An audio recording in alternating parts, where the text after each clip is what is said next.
पाकिस्तान, अच्छा। An unspecified number of Pakistani companies have been added to the list of 14 entities put on a US trade blacklist for their alleged involvement in missile and nuclear activities. Naughty boy. कई countries की जो firms हैं उनको ban किया और काफ़ी reasons है उसके पीछे। मिसाइल टेक्नोलॉजी एडवांसमेंट और न्यूक्लियर एक्टिविटीज़ और ह्यूमन राइट एक्टिविटीज़ की वजह से जो है उन्होंने आज कई कंपनीज को बैन किया। लेकिन पाकिस्तान की कंपनी को बैन करने के कई रीज़न रहे और पाकिस्तान की कंपनी को जो बैन किया न्यूक्लियर एक्टिविटीज़ को हेल्प करने की वजह से बैन किया गया। जय हिंद दोस्तों, पाकिस्तान ब्रेकिंग न्यूज चैनल में आप सभी का हार्दिक स्वागत। पाकिस्तान के लिए एक और बुरी खबर यह है कि यूएस गवर्नमेंट ने यह डिसीजन लिया कि वो पाकिस्तान डिफेंस कंपनियों को बैन करने जा रही है, क्योंकि पाकिस्तान कंपनियों के ऊपर ये आरोप है कि उन्होंने न्यूक्लियर टेक्नोलॉजी और बैलिस्टिक मिसाइल टेक्नोलॉजी की स्मगलिंग की है। जिस देश को इस टेक्नोलॉजी की रिक्वायरमेंट है उनको पैसों के लिए ये टेक्नोलॉजी बेची जा रही है और यही कारण है कि यूएस ने इन सभी कंपनियों को बैन करना शुरू कर दिया। इस लिस्ट में रशिया, चाइना, ईरान, पाकिस्तान जैसे देशों के कंपनीज भी मौजूद है। इनके ऊपर आरोप है कि इन्होंने दूसरे देशों को अपनी टेक्नोलॉजी स्मगल की है, पर पाकिस्तान के पास खुद की टेक्नोलॉजी कहाँ से आई?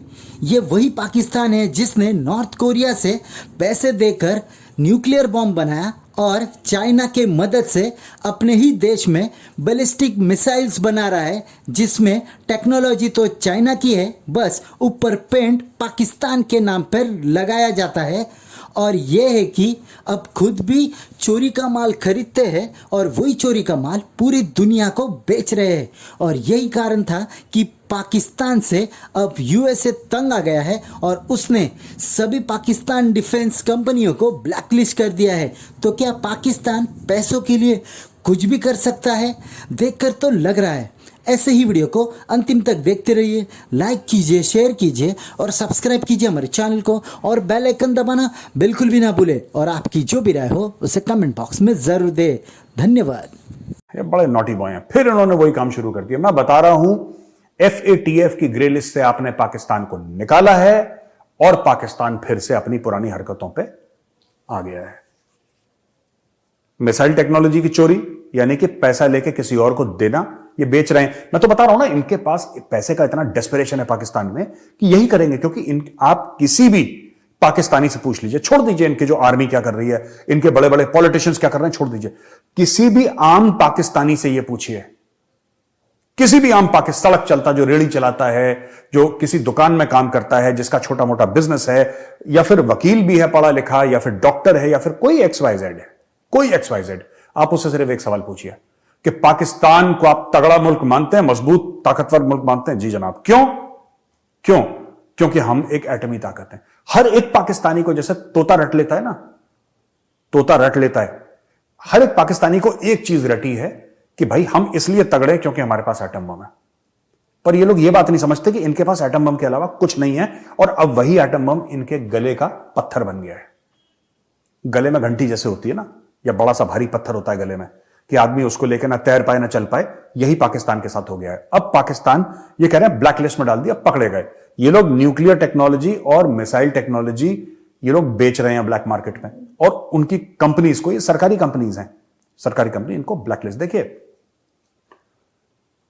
जो एक तो वेपन ग्रेड होता है प्लूटोनियम, एक होता है non weapon grade. Non weapon grade दाएं बाएं होता है दुनिया में, राइट?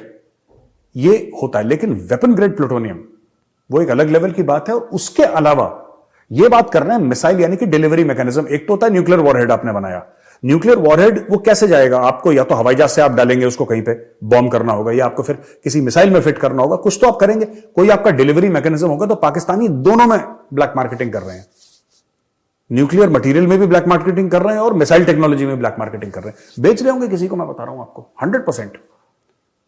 ये किसी ना किसी को ये बेच रहे हैं, इसीलिए इनको ब्लैक लिस्ट में डाला है। और जो एक आम पाकिस्तानी की शान है ना कि हमारे पास एटम बम है, हमारे पास बम है, तुम्हारा बम बिक रहा है, नीलाम हो रहा है तुम्हारा बम, ठीक है। यूएस की कंपनी, यूएस गवर्नमेंट ने जो ये डिसीजन लिया है, ये आपको अगर आप नोटिस करेंगे तो 3 हेड में मतलब 3 डिफरेंट डिफरेंट एक्टिविटीज में जो कंपनियां पार्टिसिपेट कर रही थी उनको आइडेंटिफाई करके बैन कर दिया। जो सबसे इंटरेस्टिंग बात है, जैसे एक है ह्यूमन राइट्स वायलेशन, कुछ कंपनियां थी जो म्यांमार में ह्यूमन राइट्स वायलेशन में कंट्रीब्यूट कर रही थी, उनको उस वजह से बैन किया। कुछ कंपनियां थी जो रशिया में यूक्रेन की वॉर चल रही है, उनकी कंपनियों को हेल्प करने की, वॉर एफर्ट्स को हेल्प करने के लिए बैन कर दिया। पाकिस्तान की जो कंपनीज को बैन किया, वो पाकिस्तान के न्यूक्लियर वेपन्स प्रोग्राम्स को या न्यूक्लियर एक्टिविटीज को वो हेल्प कर रही थी, उनको ही उठा के बैन कर दिया कि तो अपनी ही कंट्री में जो न्यूक्लियर एक्टिविटी है तो उसको भी वो नहीं कर। तो that shows a serious flaw of Pakistani foreign policy. ये बहुत जबरदस्त प्रॉब्लम है कि पाकिस्तान की फॉरेन पॉलिसी, जिसने कि 60 साल out of 75 years of independence that Pakistan has, 60 years of that has been invested heavily to build America and Pakistan relationship। America और पाकिस्तान के रिलेशनशिप को बनाने के लिए बहुत आपने एफर्ट्स लगाए हैं। आज वो अमेरिका आप पे ट्रस्ट करने को तैयार नहीं है। आपकी देश की न्यूक्लियर वेपन्स की एक्टिविटी को जो है सब जो है वो शक की निगाह से देखते हैं। तो आपको पूछना पड़ेगा ना कि हमारी फॉरेन पॉलिसी की फ्लॉ क्या है। आखिर हमारी फॉरेन पॉलिसी में ऐसा क्या है कि कोई भी हम पे ट्रस्ट करने को तैयार नहीं है। इंडिया आपने इटरनल एनिमी डिक्लेयर कर दिया, रीजंस गॉड नोस। अमेरिका आपका वो एनिमी है कि फ्रेंड है, पता ही नहीं चलता। चाइना आपका फ्रेंड है या आपका ऑल वेदर अलाई है, इसका भी कोई बहुत बड़े प्रूफ तो नहीं मिलते, बिकॉज चाइना ने ऐसी कोई एक्टिविटी नहीं की जो आपकी वाकई में हेल्प करने वाली हो। वो आपको लोन दे देते हैं, फिर उस लोन के बदले में आपसे ऐसे ऐसे काम लेते हैं which can again be called a dirty man job। जैसे आपने अफगानिस्तान में किया, सऊदीया से पैसे लिए और अमेरिका से पैसे लिए और उनको तालिबान के रूप में अपना ह्यूमन रिसोर्स प्रोवाइड किया, उनको ट्रेनिंग दी, उनको अफगानिस्तान में लड़ने के लिए भेजा। आज नतीजा आपके सामने है। पाकिस्तान की फॉरेन पॉलिसी को रिविजिट करना पड़ेगा कि पाकिस्तान की फॉरेन पॉलिसी है क्या। सबसे पहले बात कि आप अगर किसी भी इंटरनेशनल रिलेशंस का 101 कर ले, 101 बेसिक इंटरनेशनल रिलेशन की शुरुआत होती है to avoid arm conflicts. War कैसे कम किया जाए, कैसे देशों के बीच के फ्रिक्शन को कम किया जाए।